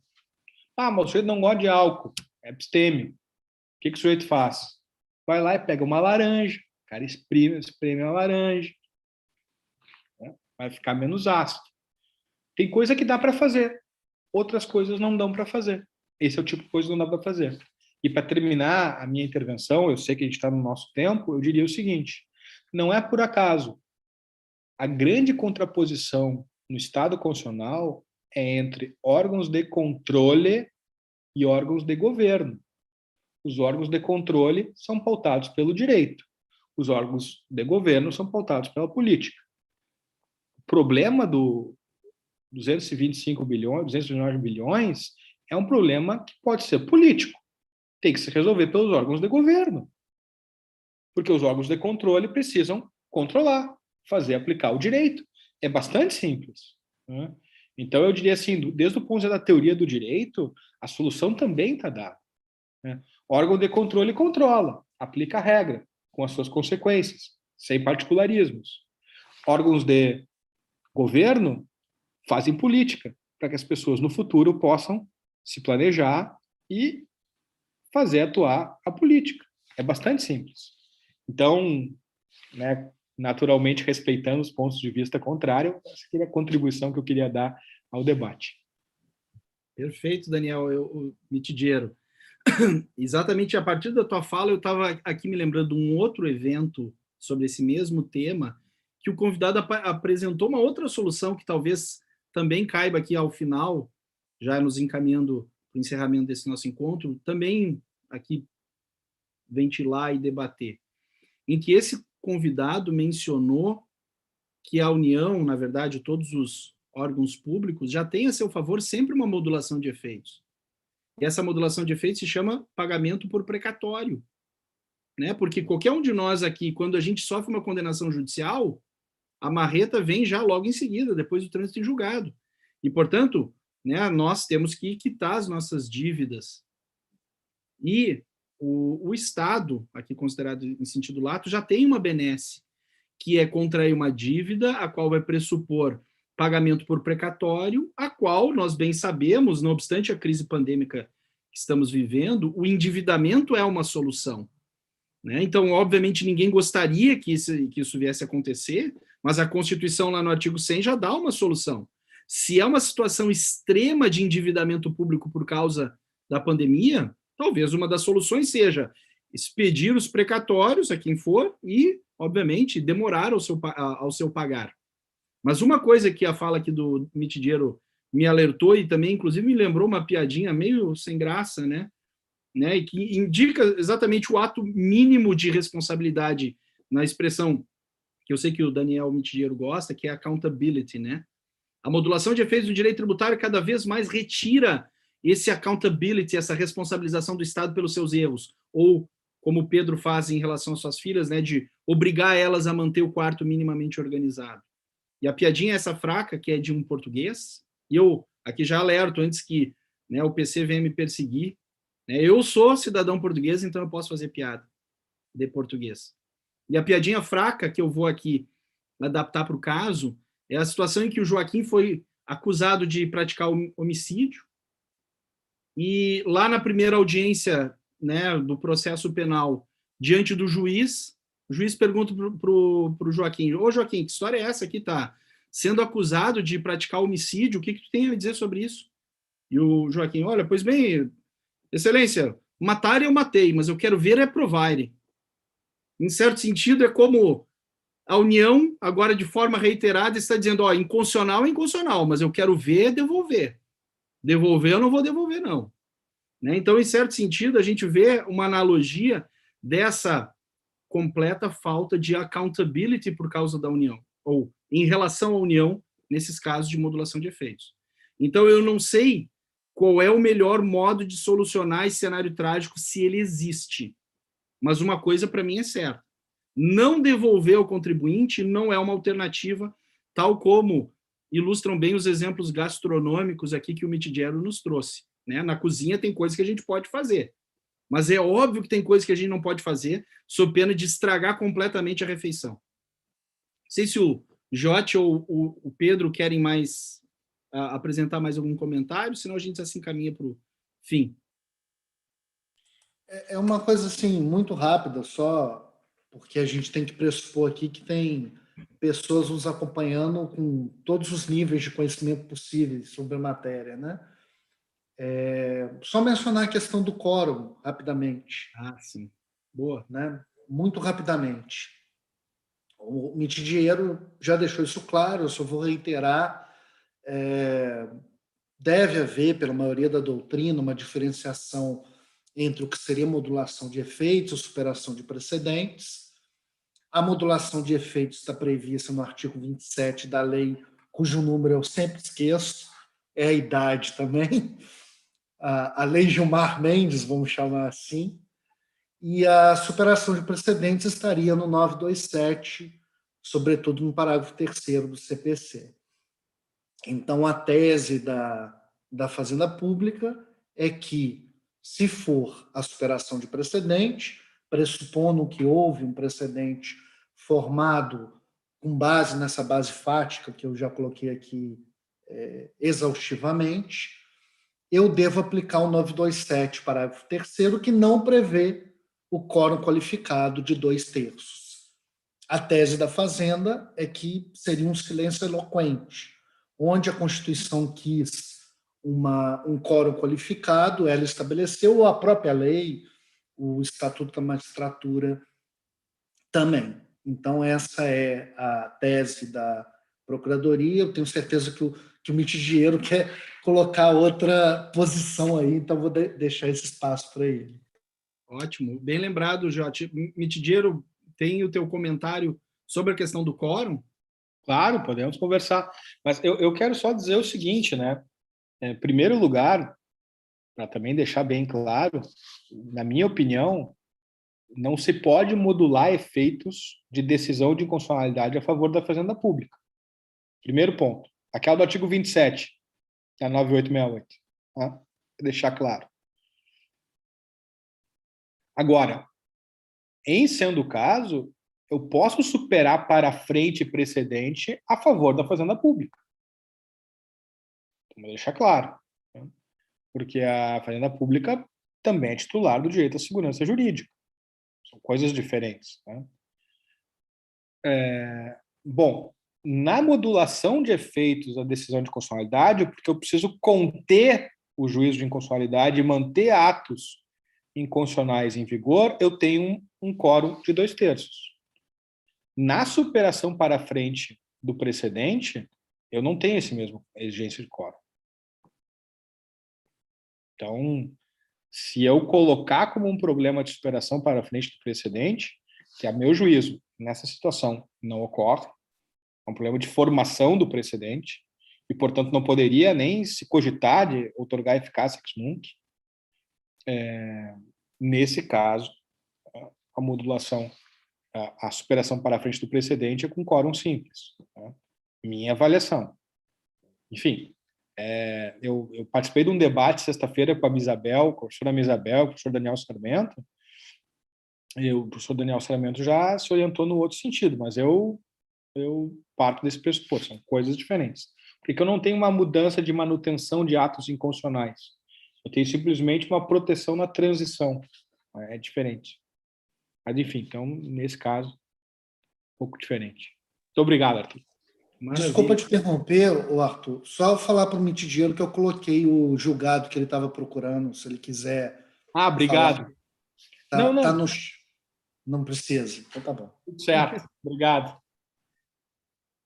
Pedro, não sei se quer fazer mais algum comentário. Eu só ia fazer aqui o anúncio, já que estamos com um quórum de mais de 100 pessoas assistindo no YouTube, né? Estamos aqui com os 2 coordenadores da obra ao mesmo tempo. Eu pensei até que o Daniel fosse aqui mencionar e apresentar o livro que os 2, Pedro Adame e Daniel Mitidiero, lançaram agora, em homenagem ao tão citado no nosso encontro de hoje, né, o professor Humberto Ávila, né, que merece toda a homenagem que foi direcionada a ele pelos nossos 2 colegas aqui, o Pedro e o Mitidiero, né? Então, não sei se querem falar também, aproveitar aqui o nosso público qualificado, né, para mencionar o lançamento da obra. Falo eu, Daniel? Fala tu, Pedro, depois eu falo um pouquinho. Eu quero falar 10 segundos também sobre isso. Enfim, o crédito tem que ser dado, obviamente, a quem ele é de direito. Foi idealizado pelo professor Daniel Mitidiero uma obra de amigos e alunos do professor Humberto Ávila para celebrar a passagem tão marcante do professor Humberto pela Universidade Federal do Rio Grande do Sul, na qual, enfim, ele deixou registrado a sua passagem, tanto por meio de suas obras, quanto por meio dos seus alunos e discípulos, né? Então, essa foi o intuito da obra. Ao final, Daniel, ela se tornou uma obra um pouco mais abrangente, e ficou um pouco mais extensa do que planejada inicialmente, mas certamente uma obra que reflete o carinho que todos aqueles que conheceram e conviveram um pouco com Humberto sentem por ele, né? Ele injustamente tem a fama de ser uma pessoa muito reservada, enfim, que não conversa, mas aqueles que o conhecem minimamente bem sabem que ele é o oposto disso, e que basta alguns minutos para saber que ele tem um humor maravilhoso, e basta meia garrafa de vinho para saber que esse humor, enfim, se transporta ao mesmo nível das ideias que ele tem do ponto de vista jurídico. Tá? Então, como os alemães chamam, né, um Liber Amicorum, um livro de amigos, né? Não é essencialmente um Festschrift, né? Não é aquele que a gente faz quando o sujeito já abandonou a carreira, né? Não, é um livro para quem ainda está no auge da sua produção, e a gente espera que, enfim, daqui 25 anos a gente faça um livro em homenagem, né, aos 75 anos do Humberto, mas esse é um livro de amigos, pensado por amigos e escrito também por amigos e alunos do Humberto. É isso, Daniel. Não, é isso aí, Arthur, bem lembrado, obrigado. Bom, vamos lá, né, rapidinho. O Humberto foi meu professor e Humberto marcou muito a minha vida e marcou muito o meu interesse pela teoria do direito, né?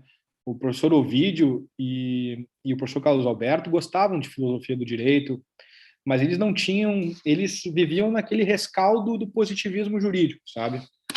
Da crítica do positivismo, nem do positivismo keynesiano, sabe? Na verdade, do pré-positivismo keynesiano. E, enfim, eram debates interessantes, a gente via tal, mas eu comecei a me interessar mais por teoria do direito quando eu comecei a ser aluno do Humberto, depois eu conheci o Tarufo, o Marinoni também começou a se interessar mais por teoria do direito, e a gente criou um caldo de cultura. Mas eu, efetivamente, me deparei com muitas leituras por causa do Humberto.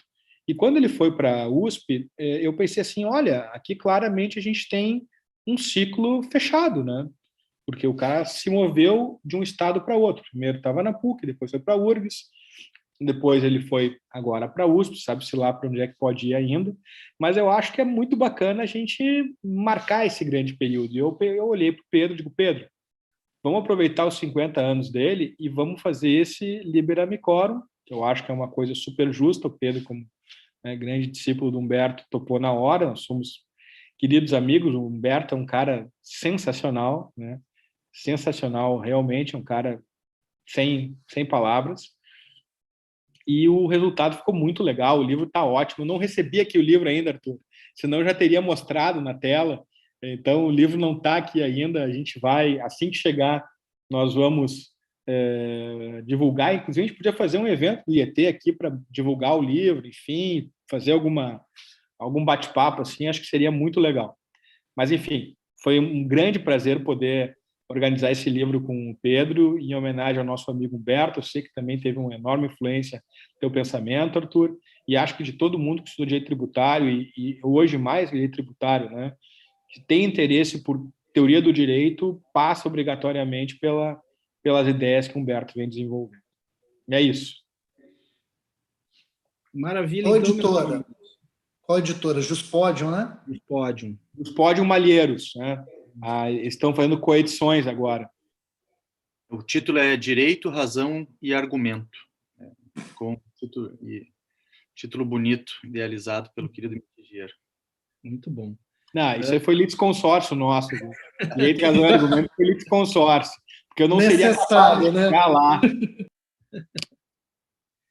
Mas, caros amigos, eu havia prometido aqui entre nós um bate-papo agradável, e bate-papo agradável é aquele que se prolonga, né? E já alcançamos aqui quase 2 horas dessa nossa conversa, e da minha parte eu já me encaminharia aqui para o encerramento e para a despedida, agradecendo assim de forma muito efusiva tanto o professor Daniel Giotti quanto o professor Daniel Mitidiero, e também essa nossa participação especial aqui do presidente do IET, nosso estimado amigo, professor Pedro Adami. Muitas vezes, aquele que é coadjuvante acaba brilhando mais, né, nas premiações, e tem que ter sempre a premiação para o ator coadjuvante, que é o nosso amigo Pedro, que está aqui. E com isso, então, da minha parte, encerraria. Também passo a palavra aqui aos colegas para, se quiserem, fazer mais alguma despedida final. Bem, agradecer mais uma vez o convite pelo IET, agradecer a oportunidade do diálogo franco, um agir realmente comunicativo, né? Estabelecido, não um agir estratégico com o nosso amigo Daniel Mitidiero.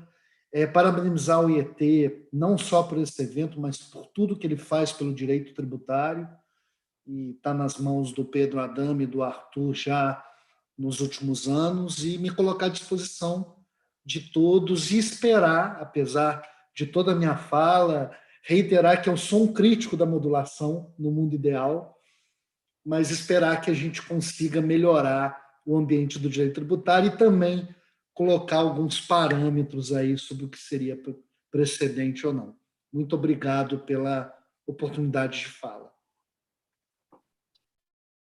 Eu também quero agradecer ao IET, Arthur, Pedro, ao meu querido Daniel. Que bom que a gente pôde conversar aqui de uma maneira leve. Tem uma artista independente que eu gosto muito, que é aí do Rio, Daniel, que é a Letrux. A Bezinha que me apresentou. Não, isso é coisa moderna, é a Letrux. Depois vocês deem uma olhadinha. E a Letrux lá, pelas tantas, tem um verso que que diz que da próxima vez ela vem ao contrário, né? Eu diria que da próxima vez eu venho tributarista, né? Agora que eu venho participando desses eventos, percebo o que está em jogo, eu vou me candidatar lá a estagiário, enfim, do Arthur, do Pedro, eu vou dar um jeito. Mas, assim, realmente quero agradecer muito a acolhida no IET, que há muito tempo vem me convidando para os eventos, dizer que é uma grande alegria poder aprender com os amigos e frequentar um ambiente diferente e poder, enfim, raciocinar um pouco diferente. Muito obrigado para todo mundo.